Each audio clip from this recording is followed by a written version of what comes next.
Thank you for that introduction. Yeah, the elephant. Hi everyone, my name is Thorin. I'd like to begin with a premise, and the premise is that retail as we know it today is dead. I have been speaking about digital transformation for a number of years. I've worked for billion-dollar brands and scrappy startups. And there's a couple very broad observations, and one is that there's no shortage of data, there's no shortage of technology, but there's ultimately a shortage of stakeholders that really know how to use and drive value from said data and technology. And today I'm going to be talking through some of my research in the areas of customer centricity, IoT, and omnichannel. And I'd like to kick it off with the data maturation curve. Again, with no shortage of data, the first question I usually ask organizations are they actually collecting the right data, which is number one. And then if they're actually collecting the right kind of data, are they actually using it to drive ultimately reporting and insights and dashboarding and truly to drive action? And I think that's a major challenge. And once you're collecting the right data and you're actually driving reporting to ultimately drive insights, then you get into the really fun areas of hypothesis testing. And then from there, you can get into the really sexy areas of predictive analytics and data mining and so forth. And I think this kind of sets the stage for the conversation today. Very briefly, my background, I've been a musician since I was about 6 years old. That's actually me on stage at the Viper Room in Hollywood. However, I always wanted to be a rock star. I actually became a molecular biologist. And my parents were much happier about that career path, I have to say. And so graduated in 2000. I was working on my PhD and ultimately went into industry as a bench scientist. However, it was through that experience, I was working in the lab during the day, and in the evenings, I had a small business. And in the early 2001, 2002, I got my first web analytics account. In roughly 2003, I got my first Google Analytics account, and I integrated Google Analytics with Google AdWords and Salesforce. And that was my foray into really understanding consumer behavior and seeing, oh, if we drive traffic here, ultimately, this is how it converts, and this is what we can do with that user level record. And I'm going to come back to that point in a moment. And so, as mentioned, I've been the Chief Digital Officer for the last couple of years. When I first took the job, my buddies at Adobe were like, dude, is that even a real title?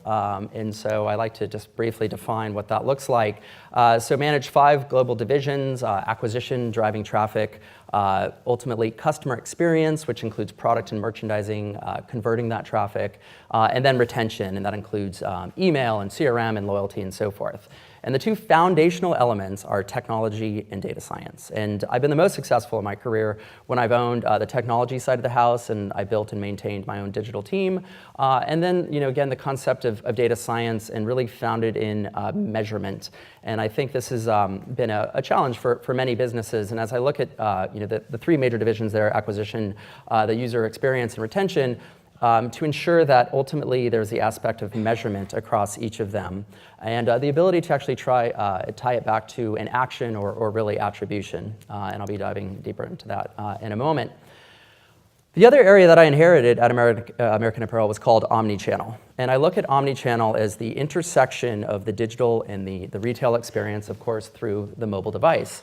And as I've gotten deeper into the retail experience, you look at a store. In this instance, this is a store from 1916. It looks pretty nice. They have electricity and light bulbs and mannequins. And when you look at a store from 2016, you can see it doesn't really look that drastically different. And that was a point Jim made earlier. There's electricity and there's mannequins with no heads. But ultimately, the in-store experience is not, I don't believe that it's adapted to the velocity that we've seen within the consumer experience in mobile and so forth. And what's interesting about this paradigm is that if you think about the online experience, it actually began basically copying the store experience. And what I would propose is that we need to actually look back. And so on the left, what we see are these are the different ultimately online channels. Essentially, you have things like home pages, product pages, cart, checkout, and email. And on the right, you have the parallels in store. And I think that there's tremendous value in basically taking your online knowledge and pushing it into the offline experience. And a couple quick examples there. One is let's take the shopping cart. And I was starting to do some really interesting testing using RFID. So we were actually the first global retailer to implement RFID. And the concept could be essentially, if you have a product in position A, you take it to the fitting room, but you don't purchase, that's actually an abandoned cart in store. And those types of concepts, another example is doing A/B and multivariate testing in store. I don't know any retailer actually doing that at all, to be clear. And then the third would be clienteling. And I see there's a tremendous opportunity within the concept of clienteling and ultimately driving value through the personalized experience. And there's some companies doing this today. And to that point, ultimately, transforming our store associates, these people in the stores, but really empowering them through data and technology such that when a customer comes in, you're able to understand who they are, what they purchased previously, and that's basically through the integration with a CRM. But ultimately, they're actually becoming less store associates and then more customer service reps. And a quick video from a company that I think is doing really well here. They're called Oak.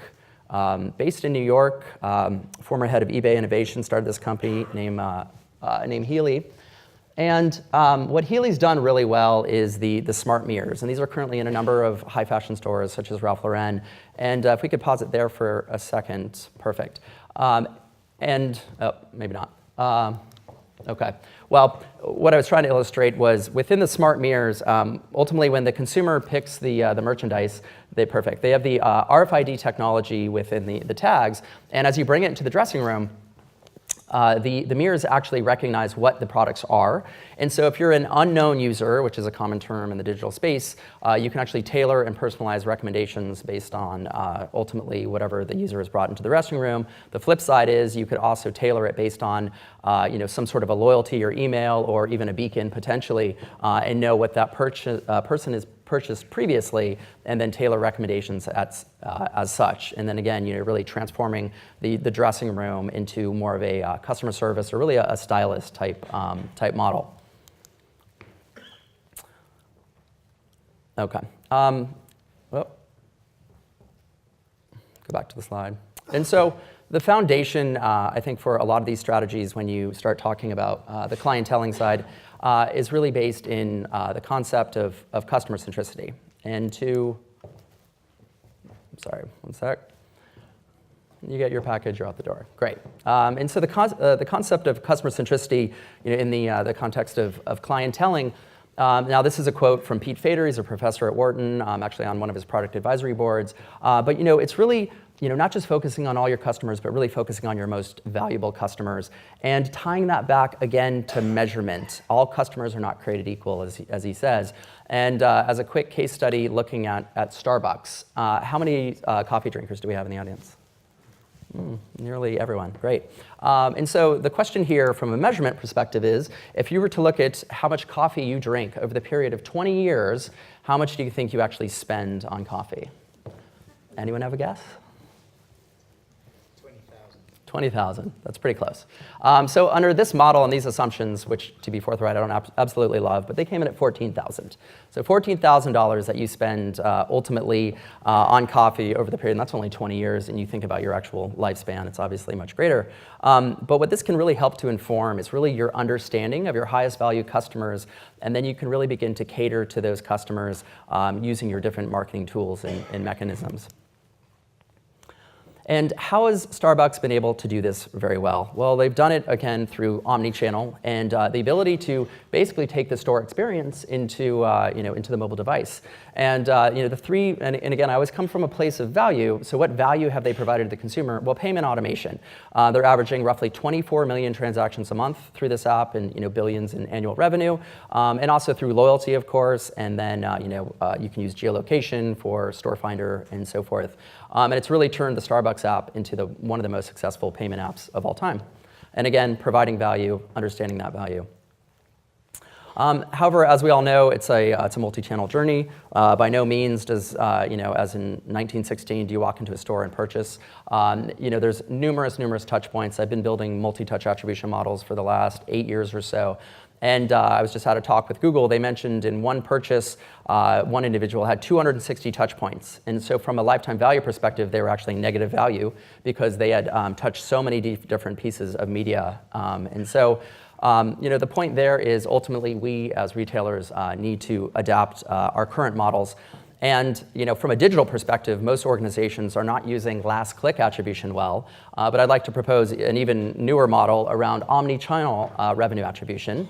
And the concept here is if you're walking down the street, and again, I owned the digital P&L, there was also the head of retail, and you're walking down the street and you're on your mobile device, and I tailor a push notification out of a digital device that drives them into the store, and ultimately they order and purchase, where does that revenue attribute to? Does it attribute to the digital device that drove you in the store, or does it attribute to the retail operation?